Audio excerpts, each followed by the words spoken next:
YouTube, hey, Casey Dimon, TaxSaleAcademy.com. Thank you so much for joining me as I record this episode for the Tax Sale Podcast. As always, if you enjoy podcasts, check us out at TaxSalePodcast.com. There's a link down below in the description. Let's go ahead and switch on over to the audio portion right now. Welcome to the Tax Sale Podcast, where tax sale investing is made easy. My name is Casey Dimon. I'm a tax sale veteran, author of the Tax Sale Playbook. I'm the founder of the Tax Sale Academy. I'm the leading tax sale expert and trainer, and I am your host right here on the Tax Sale Podcast. Thank you so much for joining me on today's podcast. And as always, at the conclusion of this podcast, if you are looking to learn more about investing in tax-defaulted real estate, head to TaxSaleAcademy.com. There's a link down below in the show notes. Again, that's TaxSaleAcademy.com. And while you're there, you can join the leading tax lien and tax deed investment training platform by clicking on Join and become a member of the Tax Sale Academy. Okay, so let's say you did everything right. You heard about tax sale investing. You really took the time to learn about the business. You studied the laws. You learned about the process. You might have even attended a few sales just as a viewer. Then you decided to go for it. You researched some properties. You really got serious about it. You determined the values. You picked out the ones you liked. You got your little binder prepared. You went to the bank. You got your deposit. You put on your clean clothes. You arrived early for the auction. You listened to the rules. And then it begins. The first property that you want, you get so excited, it comes up for sale. But unfortunately, it sells for too much. That's okay, because you got another one. The next property then comes up for sale. Well, it also sells for too much money. And then so does the next one. It also sells for too much money. And then the next one, and the next one. They all sell for too much money. Before you know it, you have sat there for 2 hours watching all the properties that you wanted, that you were so excited about, get sold for too much money to other bidders. You walk out of that auction room empty-handed. You're defeated. You're depressed. Then you start questioning this business. You question if you can really make it work. Then perhaps you question, will it work in my area? Maybe tax sale investing just doesn't work in that area, right? Or maybe the worst, you even start questioning yourself.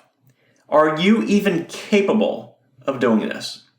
And this can really even apply to somebody who has previously seen success, but is now on a dry spell of sorts. Been there, done that myself. First off, here's the deal.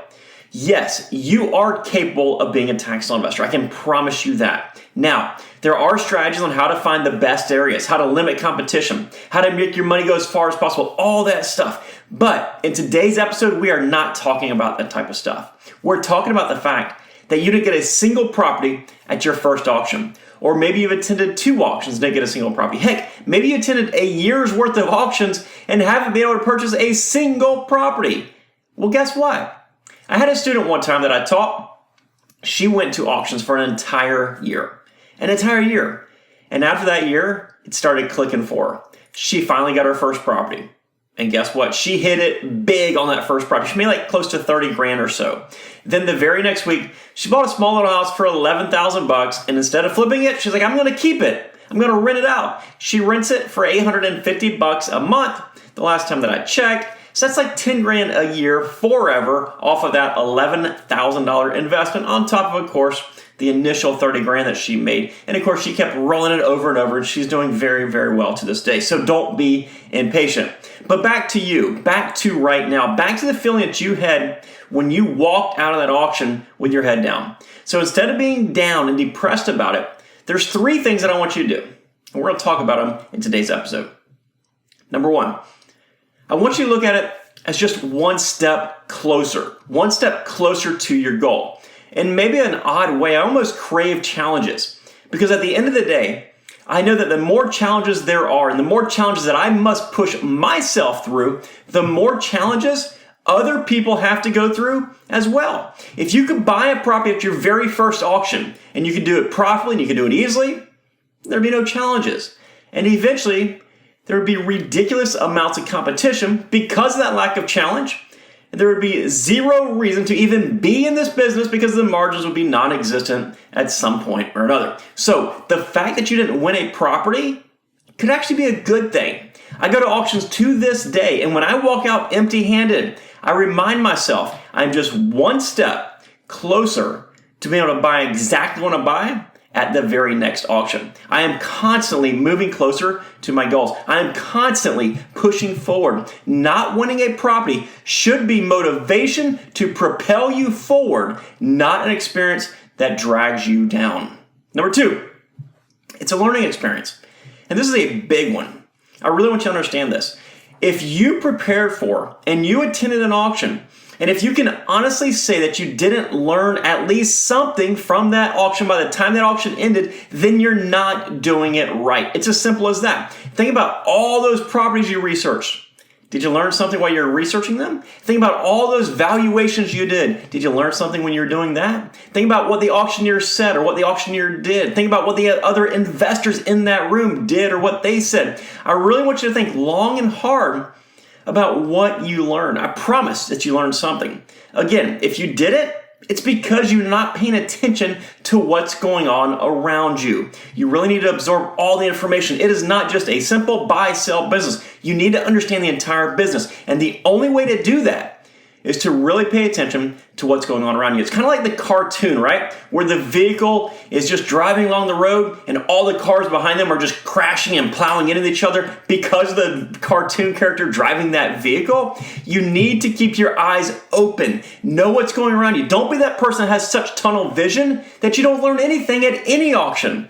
So understand, you need to take the time to keep those eyes open and allow yourself to absorb information, become a sponge of information, and learn something from every single auction, whether you won properties or whether you didn't win properties. Because whatever you learn is probably something that you'll be able to apply in the future, and it's probably something that's going to impact your bottom line. Number 3, what will you do differently, if anything? If this was your first auction, I would actually hope that there's quite a bit that you would do differently. Hopefully you are more efficient in your research the next time. Hopefully that you're more accurate in that research next time. Perhaps you're determined that you need to discover other areas. Maybe that's something you do different. Maybe you are determined that you'll go after different property types. Maybe you'll arrive early, you'll arrive later. Maybe you'll dress differently, you'll bid louder, you'll bid faster, whatever it is. Look for something to do better every single auction. I've been on auctions for almost 17 years now. And every single auction, I look back and I ask myself, I reflect on that auction. What could I have done better? Don't get stuck in the mundaneness of auction after auction after auction with no changes. Constantly evolve in your business. The fact is that going to an auction and walking out empty-handed can actually be just as helpful to some new investors as actually purchasing a property.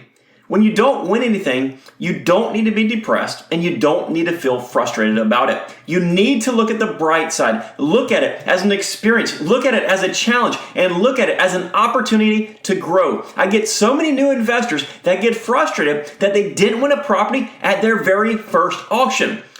And I get it, guys. I get that you're excited, but their frustration actually frustrates me. Do you really think the business world just says, come on in, you can make $1 million your very first auction? No, absolutely not. You need to understand that you have to push forward. If you're so frustrated that you question this business after just one auction and you didn't take it as an extremely valuable opportunity to learn instead of just being frustrated, then perhaps you're in the wrong business.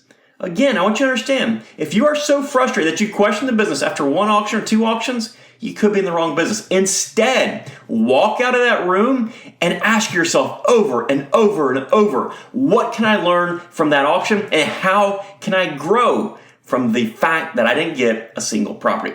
So the next time you walk out of any auction without winning a single deed or lien, hold your head high and remember that the time you spent there was extremely valuable in the overall development of your long-term, sustainable, wealth-building tax sale investment business.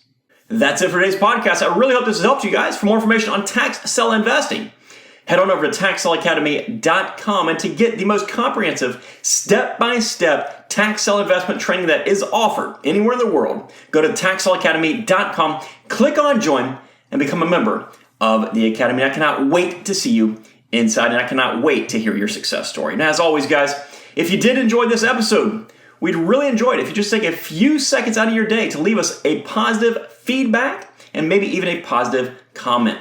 We read and we notice each and every single positive comment and 5-star rating, and we are so thankful for each of you who have taken the time out of your day to do so already. Hey, take care, folks. Bye-bye.